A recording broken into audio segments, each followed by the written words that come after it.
What's going on, guys? I'm Pete and welcome back to Retro Game Attic. Most of you are well aware that the N64 had its own memory card, the Controller Pak. But because the N64 is a cartridge-based console, it lacks the system-level file management that its contemporaries had. Or so you thought.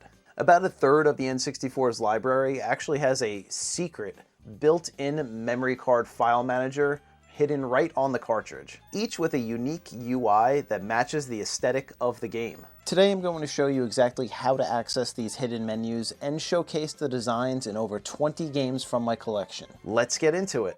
Okay, so here is the setup I am working with. I have my N64 console and a supported game, 4 controllers, each with their own dedicated memory pack. I have a yellow controller, an official HoriPad Mini, a grape, and a cool blue controller. And like I said earlier, each one has its own dedicated memory pack. And you can even see this one has a pretty cool Star Wars Shadows of the Empire label. Now that we got that little rundown out of the way, let's move on to the first game in no particular order.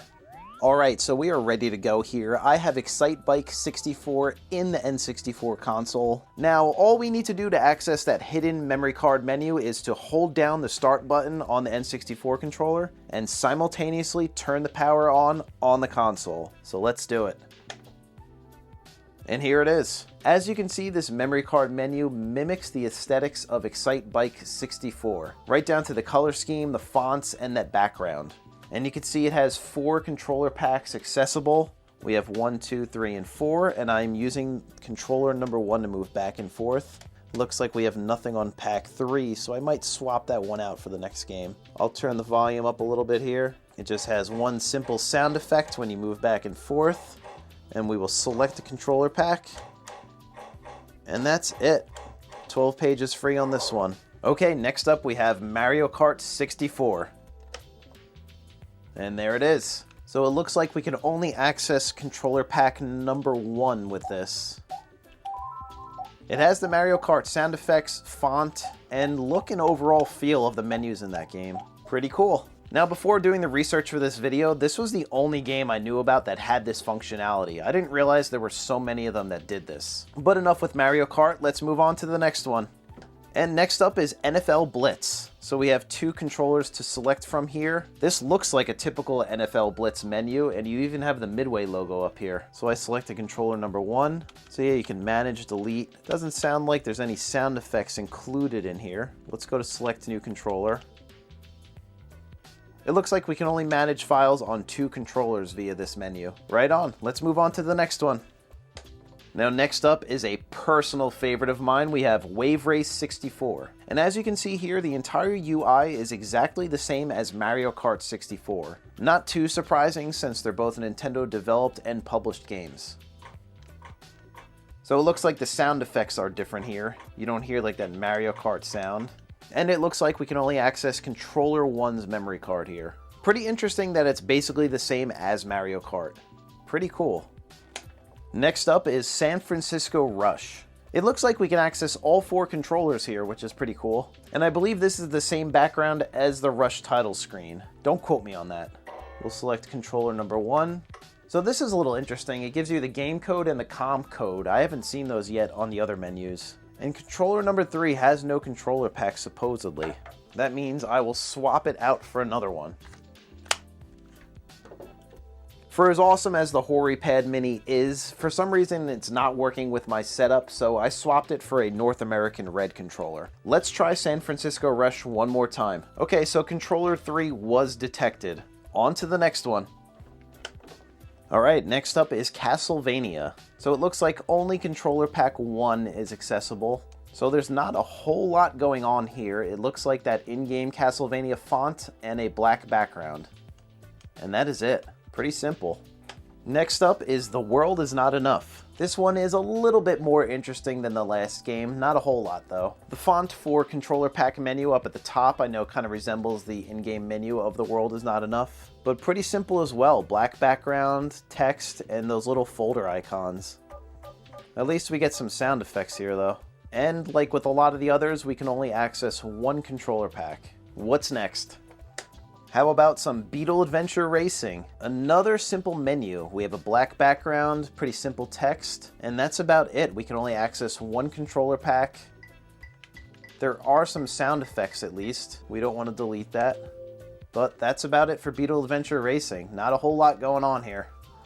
Here is A Bug's Life.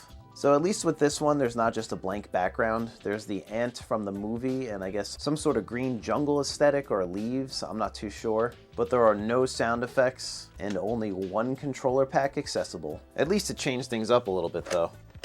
Next up is Battletanx Global Assault. This one's a little bit more interesting than the other ones at least. You've got a wall or something that was blown out by a tank. Some interesting color schemes. Some sound effects, which is a nice change of pace. But still only one controller pack accessible. Here is Cruis'n USA. So same fonts and color schemes as the game. Seems like same sound effects too. And look at that, you can actually select another controller pack. So for Cruis'n USA, it only looks like we can select between controller pack 1 and 2, not 3 and 4. Not the end of the world though. Next up is Turok Dinosaur Hunter. I think this is the same scrolling sound effect as in the menu of the game. I could be mistaken, but I think that's it. But yeah, black background, a couple of popping colors here and there, but no graphics or anything like that. And looks like just controller pack number 1. Here is Extreme G2. A simple menu again, but this one is definitely more readable than some of the other ones I've seen. And you can see up at the top, it clearly states controller pack number 1. There's even a refresh, which is kind of cool. Let's try it.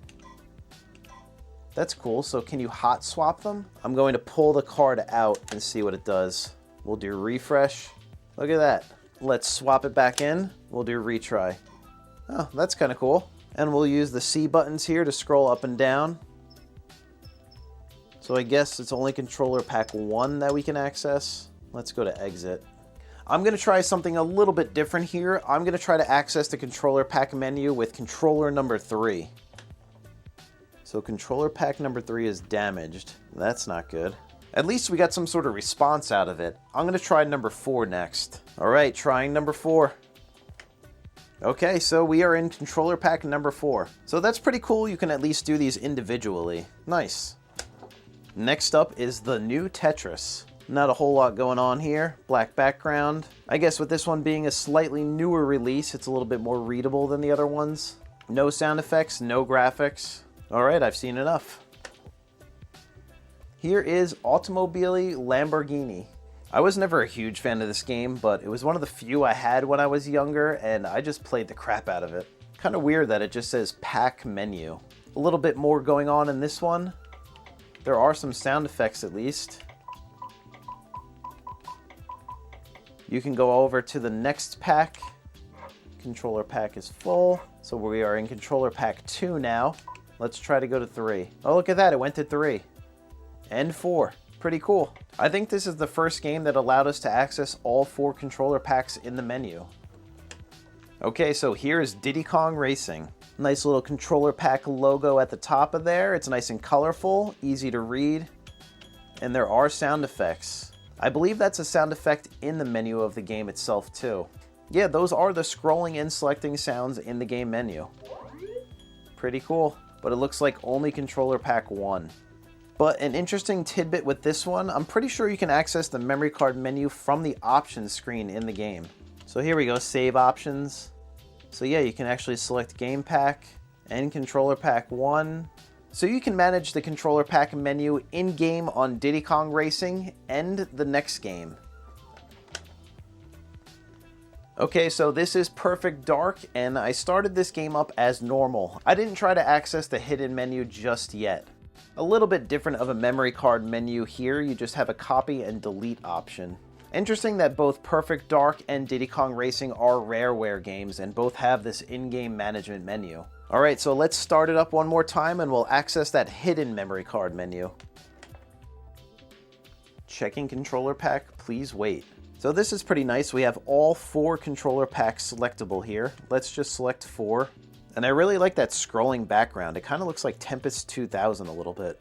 I'll turn the volume up a little bit here and there's actually music. sound effects, which seem like they are the menu sound effects in-game. Pretty cool. So far for Controller Pak menus, Perfect Dark takes the cake. It has color, moving background, great sound effects. The fonts and overall design really just look like it's an in-game menu. Not super simple like these other ones. But I guess it does kind of make sense because Perfect Dark is a pretty late release in the N64's life. But I think I've seen enough of this one. Let's move on to the next game. Alright, we are at the home stretch here. Just a few games left, and next up is NBA Jam 99. Okay, wow, this is like the most vibrant menu I've seen yet. You have a nice basketball court background. There's actually some scrolling text. There's the Acclaim logo scrolling in the bottom right-hand corner, and there's a bunch of team names scrolling up and down vertically on the left side of the screen. There's the NBA Jam 99 logo. Overall, this is actually looking pretty cool. It looks like we can still only access Controller Pak 1, and look at that, there's actually sound. Interesting, on this screen, in the top right-hand corner, you can see there's a help option. So we'll press up on the C buttons and see what happens. Okay, so we hold it down, and I guess it just gives you the controls. Okay, so from here, it looks like Start searches Controller Paks, if I'm not mistaken. Start and Z. Let's try it. Hey, look at that, we're actually switching. Okay, so Z just switches Controller Paks. So was I just doing this incorrectly the whole time? Like, could I have done this with all the other games? I'd be interested to find out. You know what? I'm going to pop in one of the games we looked at earlier and just see if I can scroll with the Z button. I just grabbed any random one, so we'll try Castlevania again. Okay, I'm pressing Z, and that is not working. Alright, so NBA Jam 99 did let us switch between Controller Paks. That's pretty cool. Let's move on to the next one. Next up is Penny Racers. This game is low-key awesome. I actually really like this one. Alright, so the Controller Pak menu booted up really quickly. At least it's nice and colorful. We'll turn the volume up and see if there's any music. No music, but there are sound effects when we scroll and select. Pressing Z to switch between Controller Paks, so that's not working. So yeah, it just looks like only Controller Pak 1 is accessible. Other than that, there's really not too much else to say here. I'm not sure what the significance of the Q is in the background, but pretty cool nonetheless. Let's keep going. Next up is Lego Racers. Alright, so pretty aesthetically pleasing. We have that Lego texture in the background, the Lego Racers logo up at the top. A little bit of sound effects here when we scroll, and it looks like just Controller Pak 1 is accessible. And that's about it for Lego Racers. Okay, so last up is Bomberman 64. This is a very early N64 release. Okay, so being that it is an early N64 release, this kind of resembles Wave Race and Mario Kart 64. Pretty much bare bones. There is some sound effects. And if I'm not mistaken, the fonts do resemble the in-game fonts of Bomberman 64. Looks like it can only access Controller Pak number 1. So yeah, that is it for Bomberman 64 and the in-game menus in this video. So there you have it, the secret built-in memory card file managers for the N64. It might just be me, but I feel like this is one of those cool hardware quirks that really doesn't get talked about anymore. So I'm really happy to get these documented. But what do you think? Did you know any of these hidden menus existed? Do you own any of these games I showed off in the video today? Let me know down in the comments. As always, thank you all so much for hanging out in the Retro Game Attic. I will see you on the next one.